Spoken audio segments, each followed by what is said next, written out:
मैं कौन हूं, मेरा जीवन क्या है,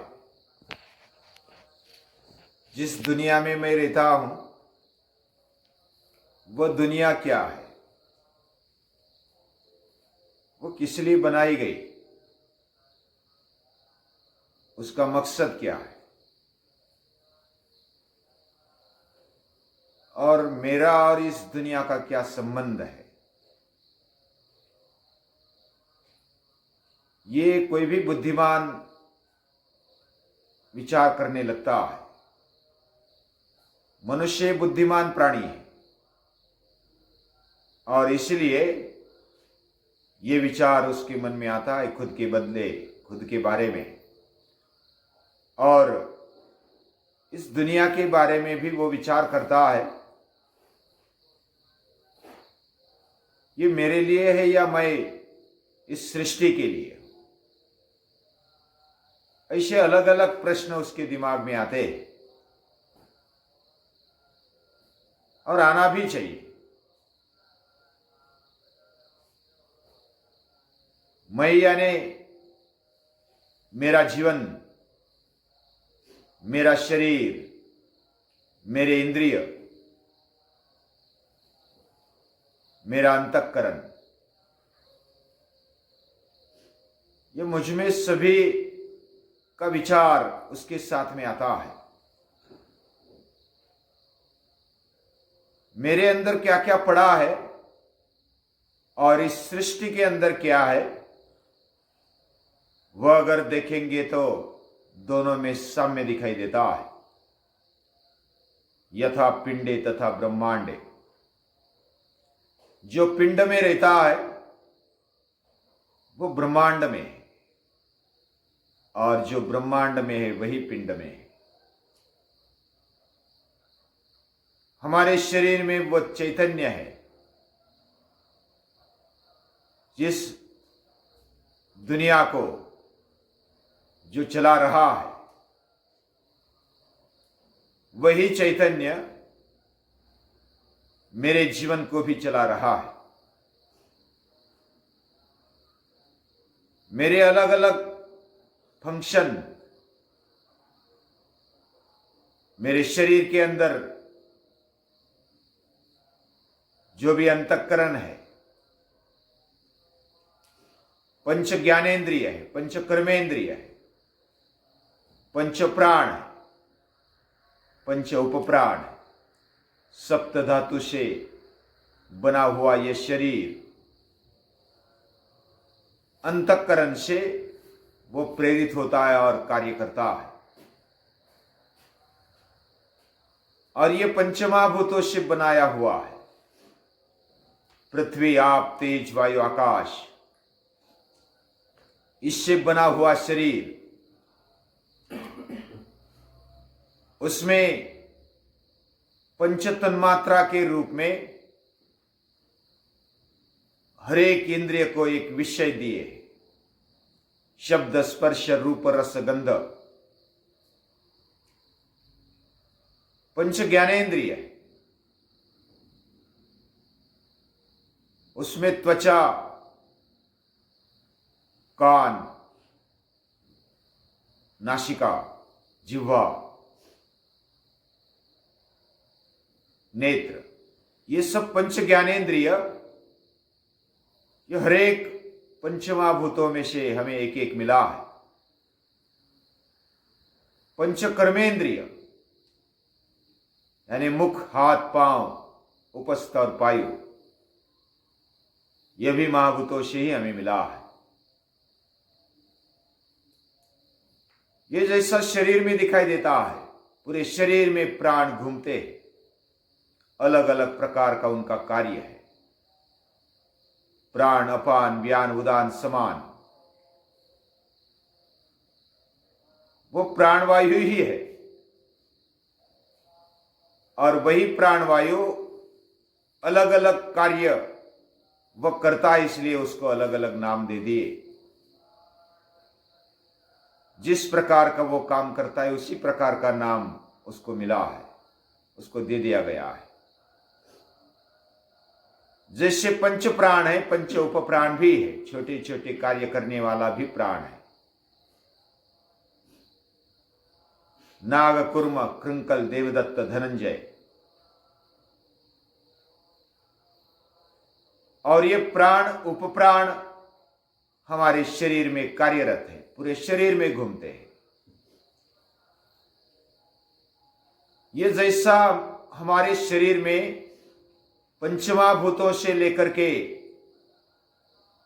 पूरा पंच तन्मात्रा, पंच कर्मेंद्रिय, पंच ज्ञानेन्द्रिय और ये पंच प्राण, वैसा इस दुनिया में पंचमहाभूतों के अंदर ये सब सूक्ष्म ऐसे पंचमहाभूत इंद्रियों सहित अलग अलग जीव इसमें रहते हैं और वायु घूमता है। पूरी दुनिया में, पूरे विश्व में वायु घूमता है, अलग अलग प्रकार का कार्य करता है। वैसा हमारे शरीर में भी है। ये शरीर बना है पंच धातुओं से। सप्त धातु है,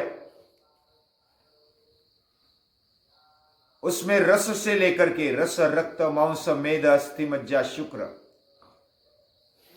और उससे आठवां धातु भी जो योगी है उनमें बनता है, उसको ओज बोलते हैं। हम जो अन्न पानी पीते हैं, खाते हैं, उसमें से रस, रक्त, मांस, मेद, अस्थि, मज्जा और शुक्र तक ये सप्त धातु बनते हैं। और सप्त धातु में से हमें हमारा शरीर और उसमें ऊर्जा संग्रहित होती है। और ये ऊर्जा का बक्सा यानी कि वो बर्तन, यानी ये शरीर है, इंद्रियों के साथ बना हुआ ये शरीर जैसा ऊर्जावान है, उसमें प्राण रहता है, ऊर्जा रहती है, वैसा इस दुनिया में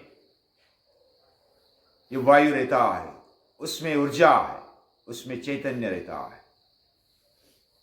हर एक पंचमहाभूतों में ऊर्जा रहती है, उसमें प्राण है, इसलिए दुनिया चलती है। सूर्य है, चांद है, तारे हैं, ग्रह, नक्षत्र, पूरा ब्रह्मांड ये ताराओं से भरा हुआ है। हमारे अंदर, शरीर के अंदर भी अलग अलग कोशिकाएं, अलग अलग ग्रंथियां, अलग अलग कार्य वे करते हैं। हमारे शरीर के अंदर ऊर्जा बना रखते हैं। ऐसा ये शरीर हमें जो मिला है, उसका और दुनिया का, विश्व का संबंध है, क्योंकि दोनों एक जैसे हैं, दोनों में एक ही तत्व है, और दोनों में रहने वाला प्राण, उसमें रहने वाली ऊर्जा, ये भी एक ही है। और वही जो अतुलित ऐसी ऊर्जा है, शक्ति है, वही भगवान का रूप है। जो तेज हम देखते हैं, जो बल देखते हैं, और जो अलग अलग भाव देखते हैं, वो भी मुझ में और पूरी दुनिया में भरे हुए हैं। ऐसा ये जगत ये चलता है, गच्छति इति जगत, वो आगे बढ़ते रहता है। हमारा जीवन भी चलता है और वो कर्म के द्वारा चलता है। कर्मानुगो गच्छति जीव एकः, कर्म से उसको गति मिलती है। लेकिन हमारा कर्म जब अज्ञान के आधार पर चलता है तो वो कर्म हमें बांधता है, वो बंधन का कारण बन जाता है। लेकिन उसमें भी उसका मूल कारण है मन, या तो अंतःकरण उसको बोल सकते हैं।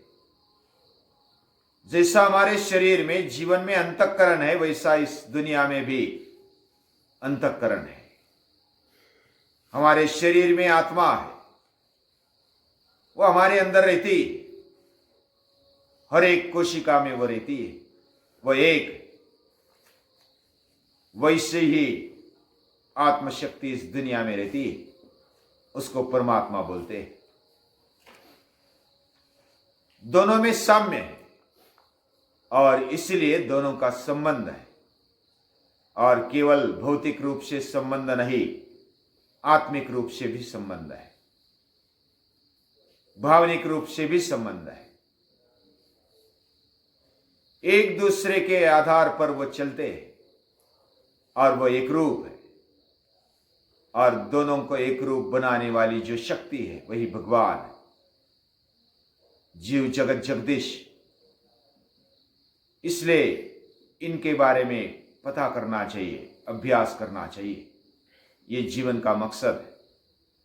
हमारे जीवन में ये हमारा जीवन, पूरी दुनिया बनाने वाला ये जीव जगत जगदीश है। श्रीमद् भगवद गीता इसको क्षर अक्षर और उत्तम पुरुष मानती है, और इनके बारे में पहचानना, इनके बारे में जानना, जो जानता है, इति गुह्यतमं शास्त्रम इदमुक्तम मया नघ एतद् बुद्ध्वा बुद्धिमान स्यात्, ये जो जानता है वो बुद्धिमान। कृतकृत्यश्च भारत, वह कृतकृत्य है, अपना जीवन कृतार्थ कर लेता है। ऐसा हमारा जीवन जिन्होंने कृतार्थ कराने का प्रयास किया, ऐसे ऋषि मुनि संत। हम भगवान को डायरेक्ट देख नहीं सकते, लेकिन ऋषियों को, मुनियों को, महापुरुषों को देख सकते हैं, उनका अनुभव कर सकते हैं, उनको याद करते हैं। उनके द्वारा हमें जीवन समझता है। माता पिता जिन्होंने हमें जन्म दिया, शिक्षक आचार्य जिन्होंने हमें दिशा दे दी, ध्येय दे दिया, इन सभी को याद करते हुए अबाल वृद्ध मित्र परिवार कुटुंबीय, उन सभी को मनपूर्वक नमन करते हैं। प्रणाम।